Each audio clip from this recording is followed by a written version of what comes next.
এটা শুধু trailer, picture अभी बाकी है। এটা আমি আবার বলে দিচ্ছি যে এখন এটা শুধু ট্রেলার, পিকচার अभी बाकी है।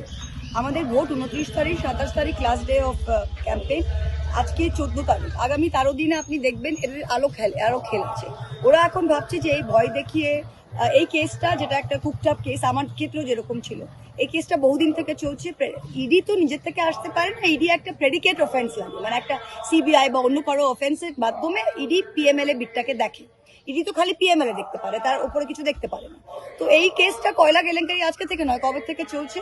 তো আমাদের ভোটের 10 দিন আগে আইপ্যাকের কর্তা, যে এখানে বাংলায় ভোটও করছে না, তাকে কিসের জন্য তোলা?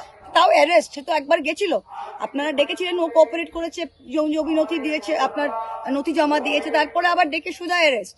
ওরা আগামী দিন আরো কিছু করবে, কারণ ওরা চায় যে এটাকে করে একটা ভয় ভীতি সৃষ্টি করা, যে আইপ্যাক প্যারালাইজ হয়ে গেলে তৃণমূল কংগ্রেস প্যারালাইজ হয়ে যাবে, তৃণমূল কংগ্রেস প্যারালাইজ হয়ে গেলে ওরা বিজেপি চলে আসবে। আমরা এত বোকা নই। আর তোমরা যাই করো, যতই করো হামলা, আমরা কিন্তু জিতবো বাংলা।